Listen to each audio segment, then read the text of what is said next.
Evita, amada y odiada a partes iguales, pero con una historia que trasciende las creencias o la política, su vida y el transitar, lleno de vejaciones, ritos esotéricos y misterios de su cadáver, suponen un relato de intriga y conspiraciones que vamos a descubrir en Desafío Viajero. Comenzamos.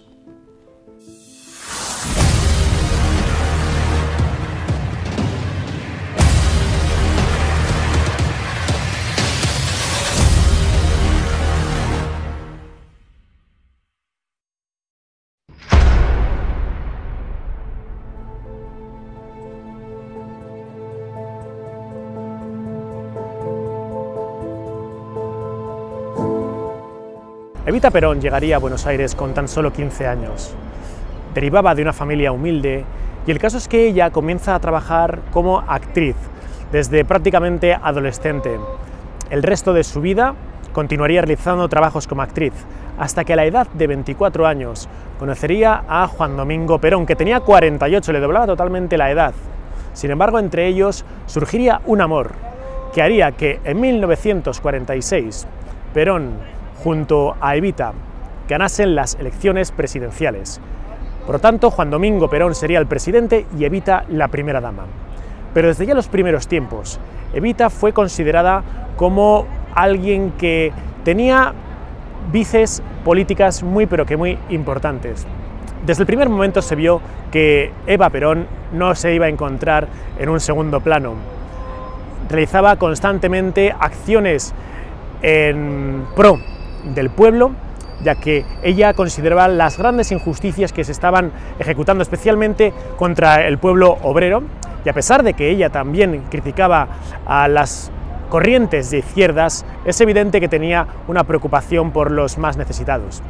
Justo desde la Casa Rosa, desde la Casa del Gobierno Nacional, que está justo detrás de mí, es el lugar donde Eva Perón se asomaba a ese balcón y realizaba esos increíbles discursos que a día de hoy todavía nos erizan la piel. De hecho, es en 1947 cuando Eva Perón junto con su marido va a iniciar la conocida como la gira Arcoíris, una gira que le llevaría por distintos países europeos para tratar de comprender cómo funcionaban las democracias europeas. Uno de los países que Eva Perón visitó fue España. Y allí, por supuesto, que tuvo contacto con el general Franco, el dictador Franco, así como con su esposa, con Carmen Polo. Ya desde el primer momento hubo tiranteces entre las dos primeras damas. Y es que estaba claro que Carmen Polo no iba a permitir que Eva Perón durmiese cerquita de la habitación donde Franco dormía con su esposa en el Palacio del Pardo. De hecho, Eva Perón es conducida a los aposentos justo en el otro extremo del Palacio del Pardo. Es verdad que causó un revuelo tremendo la visita de Eva Perón a España. Eva iba con esos extremos casi escotes, con ropa de colorines, con minifalda, en una España donde había mucha represión, evidentemente, y donde mujeres como Carmen Polo siempre vestían de gris y prácticamente su piel brillaba por su ausencia. Desde luego que el paso de Eva Perón por España fue tremendamente revolucionario. Se consiguieron grandes donaciones por parte de Argentina, que tenemos que pensar que la Argentina en los años 40, los años 50, era absolutamente una de las principales economías del mundo.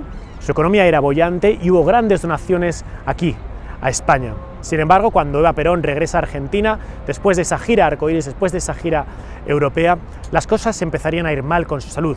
Le sería detectado un cáncer de útero que acabaría con ella con la edad solo de 33 años. Es curioso, ¿no? Como cuando vemos esas imágenes de una Eva Perón tremendamente delgada, pesando solo 37 kilos, ahí asomada directamente al balcón del Palacio Presidencial, de la Casa Nacional, daba esos discursos siendo sujetada por su marido, por Perón, detrás de ella, por la cadera, porque prácticamente Eva Perón no era capaz de mantenerse en pie. Sin embargo, su voz era un absolutamente chorro de reivindicaciones para luchar contra las injusticias.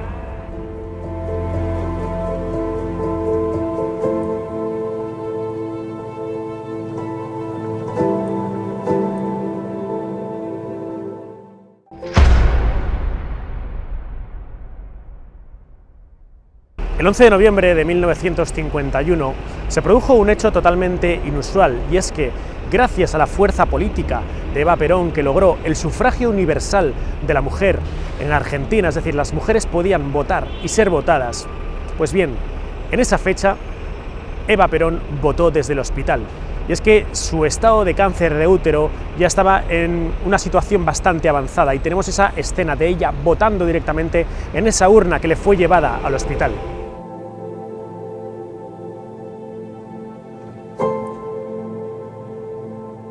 Uno de los aspectos más polémicos de los últimos momentos de vida de Eva Perón fue que a Eva Perón se le practicó una lobotomía.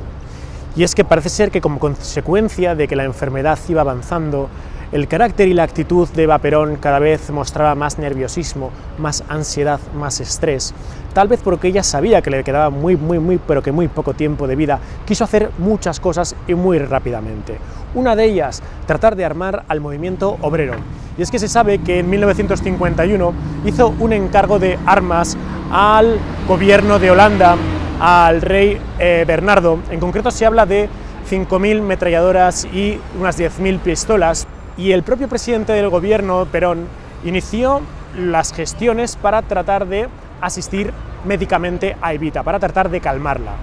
En aquella época, en la década de los 50, parece que las lobotomías se encontraban en auge, y a Eva Perón se le practicó una de ellas. ¿En qué consistía esto?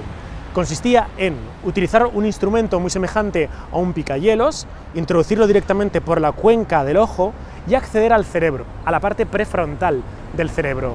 Ahí se tocarían algún tipo de conexiones neuronales para que los nervios apaciguasen el carácter del paciente, en este caso de Eva Perón. Pero lo cierto es que lo que se consiguió de esta forma fue dejar prácticamente inservible el cerebro de Eva Perón, y esos últimos días totalmente cambió su carácter, no ya de esa agresividad que parece ser que estaba mostrando, sino acabar con un estado de absoluta relajación extrema. Ahora bien, estaba justificada que se le practicase esa barbaridad, una lobotomía de la época, algo que a día de hoy los neurólogos considerarían pues algo tremendamente destructivo para el cerebro humano. Lo cierto es que a Eva Perón se le hizo una lobotomía.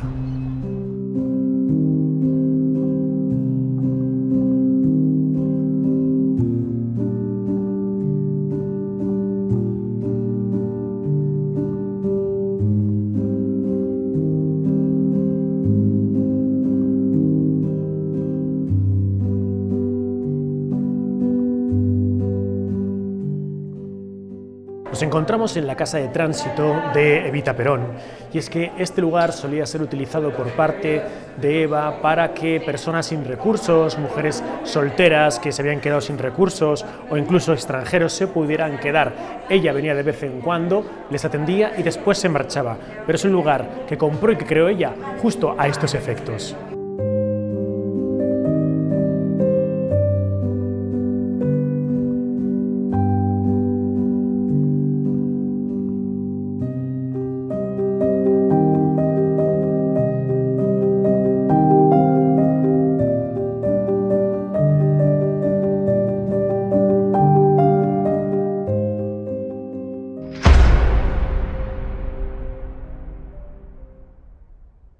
A las 8:25 de la tarde de ese día 26 de julio de 1952, Eva Perón emitiría su último aliento.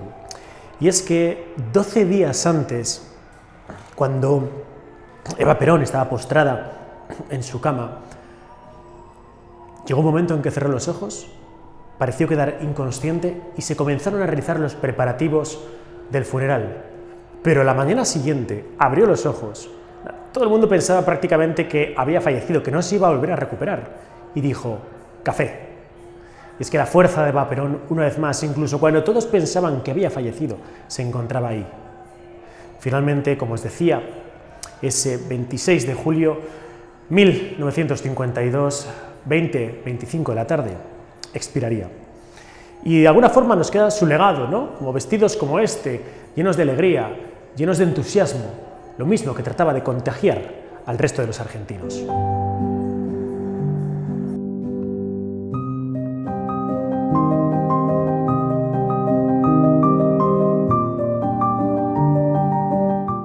Tras los 16 días del velatorio de la capilla ardiente de Eva Perón, por la que pasaron miles de argentinos, finalmente el cuerpo tenía que ser embalsamado. Era necesario, corría urgencia, si se pretendía que se preservase para siempre, en estado perfecto, el cuerpo de Evita.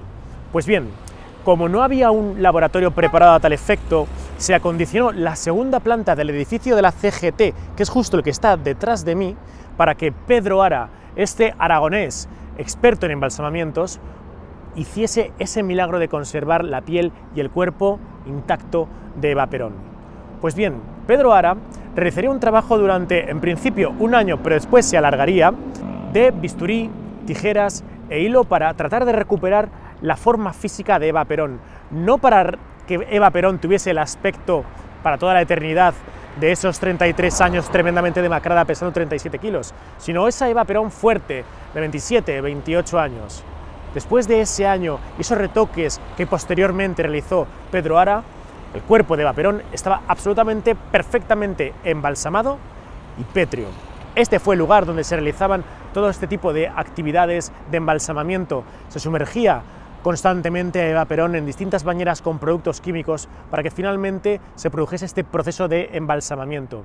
Hasta que finalmente, con la llegada de la revolución militar y el derrocamiento de Perón, la paz que estaba disfrutando el cuerpo de Eva Perón iba a ser interrumpida por muchísimos años. Un momento, amigo mío.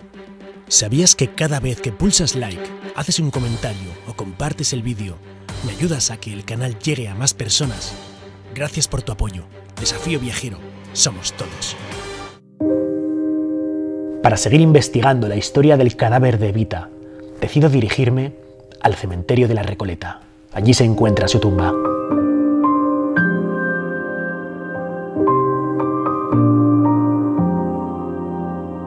Nos encontramos frente a la tumba de Evita, la tumba de Eva Perón. Se encuentra justo aquí, bajo 8 metros. Y es que la historia de su cadáver es casi tan interesante como la historia de su vida, puede que incluso más. Me gustaría contaros, me gustaría relataros qué es lo que ocurrió con el cuerpo de Eva Perón.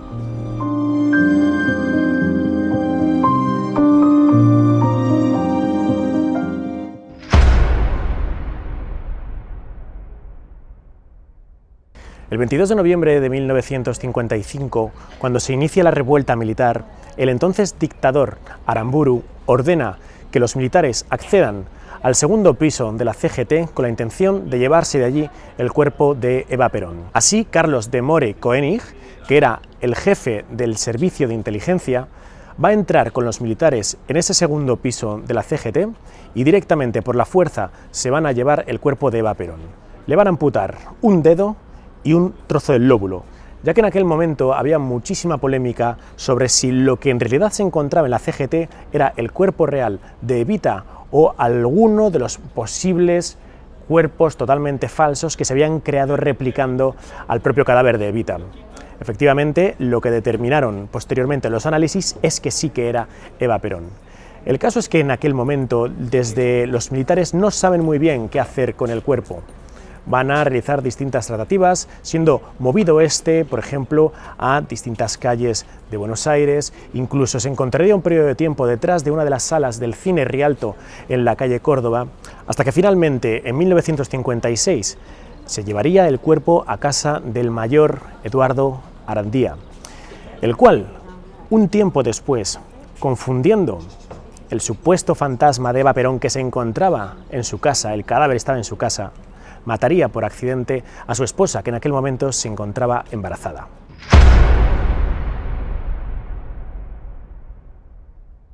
La verdad es que es curioso ver el peregrinaje constante que vemos entrando y saliendo de la pequeña callecita donde se encuentra la tumba de Eva Perón.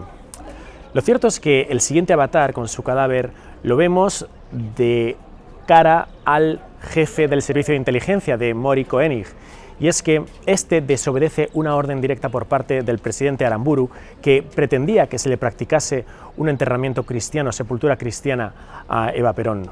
Nada de eso ocurrió, y es que el jefe del servicio de inteligencia se llevó el féretro directamente a su oficina, y allí se encontraría un largo periodo de tiempo donde se producirían cosas absolutamente terribles sobre el cadáver de Eva Perón. En el momento en que este es destituido y la persona que es puesto como jefe del servicio de inteligencia, que es Héctor Cabanillas, accede a la oficina, accede al despacho de su predecesor, emitiría un informe donde señalaría que en el despacho se encontraban una serie de documentos, una serie de estanterías y el féretro de pie de Eva Perón, con Eva Perón allí directamente y con signos claros de que había sido tratado de forma absolutamente anticristiana. Es decir, sobre el cadáver de Eva Perón se había practicado necrofilia por parte de este caballero.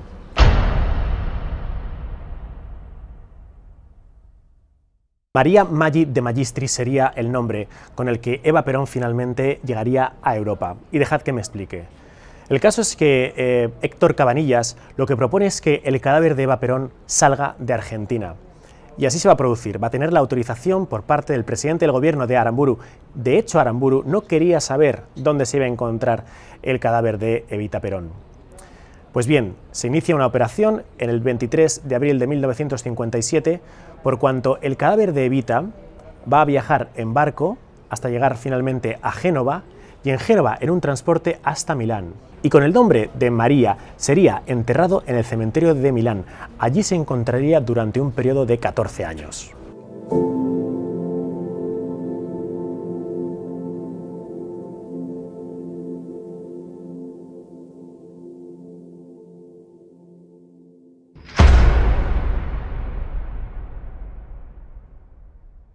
Años después de que el cadáver de Eva Perón llegase a Milán, por fuertes presiones, especialmente por parte de la madre de Evita, desde Argentina se da permiso para que el cadáver de Eva Perón sea tenido, se entregue directamente a sus familiares. En concreto, a Juan Domingo Perón, que residía en Madrid, ya que Perón ya estaba exiliado, no representaba ningún tipo de peligro y se accede, por tanto, a que se recupere el cadáver de Evita. Por lo tanto, es exhumado del cementerio de Milán, se mete el cadáver en un camión de helados y va a transitar por el norte de Italia, Francia, norte de España, pasando por Zaragoza, para finalmente llegar a Madrid. A las 8:25, hora tremendamente macabra, porque era justo la hora a la que había fallecido Evita, el cadáver llega a la Puerta del Hierro, es decir, la mansión donde vivía Perón. Y claro, iba a suponer tal trauma para Perón que justo a la hora en que había fallecido su esposa se encontrase con su esposa nuevamente, que le dicen al camión que se dé varias vueltas para que pasen unos minutos. Y eso es justo lo que sucede. Finalmente, cuando el cadáver de Evita entra en la Puerta de Hierro, se postra sobre una mesa y ante ella podemos imaginar a Perón, que hacía como 30 años que no veía a su esposa, que la ve justo exactamente en las mismas condiciones en las que ésta estaba en su época álgida. Tenemos a Perón observando a su esposa, tenemos a la esposa de Perón, a Isabel, y la pregunta que se hace Perón en ese momento es, bueno, ¿y ahora qué hacemos? Ordenan que sea llamado Pedro Ara, el embalsamador que en un principio había embalsamado el cuerpo de Evita para que haga simplemente un primer estudio de cuál es el estado del cuerpo. Efectivamente tenía la nariz rota, tenía distintas magulladuras, distintas quemaduras también, tal vez por barrabasanas que habían sido realizadas por parte de los revolucionarios en Argentina. Y algo sucede que va a dar un giro más a esta historia. Y es que Perón estaba siendo influenciado tremendamente por alguien a quien apodaban el Brujo, López Rega. Este conminó a que la esposa de Perón, a que Isabel, no solo comprase joyas, le cambiase la ropa a Evita, le lavase el pelo de manera prácticamente diaria, sino que Isabel quería tener la autoestima, la belleza y el carisma de Evita. Y por eso se comienzan a celebrar justo ahí, en esa mesa, una serie de sesiones esotéricas para que, de alguna forma, el carisma de Eva Perón quedase introducido en el interior de la nueva esposa de Perón, de Isabel. Sea o no, lo cierto es que Perón se presentaría de nuevo en las elecciones con esa fórmula de Perón-Perón, Perón presidente y su esposa Isabel vicepresidenta, accediendo finalmente al gobierno de Argentina.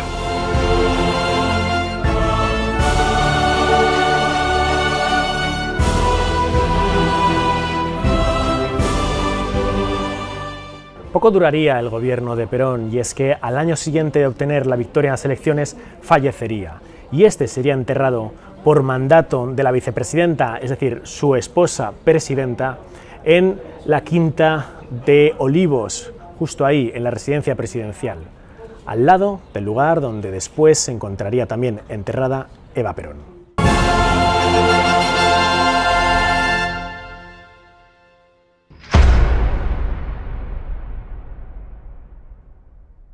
El 17 de noviembre de 1974, finalmente la presidenta dio el permiso para que el cadáver de Eva Perón regresase de Madrid a Argentina.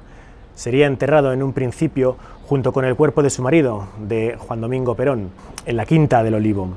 El caso es que cuando el siguiente presidente accedió al gobierno, se dio cuenta de que en su jardín prácticamente tenía enterrados a Evita y a Perón, y decidió que ambos tenían que ser exhumados.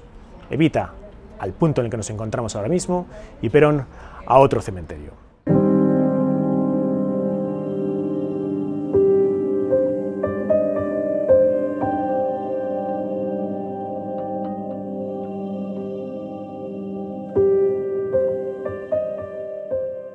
Finalmente el cuerpo de Eva Perón fue llevado aquí, al cementerio de la Recoleta, en aras de ser enterrado con su familia, poniendo punto y final a esta historia. Y es que justo en este punto, bajo 8 metros de tierra, se encuentra el cadáver con ese féretro lleno de cerraduras de Eva Perón.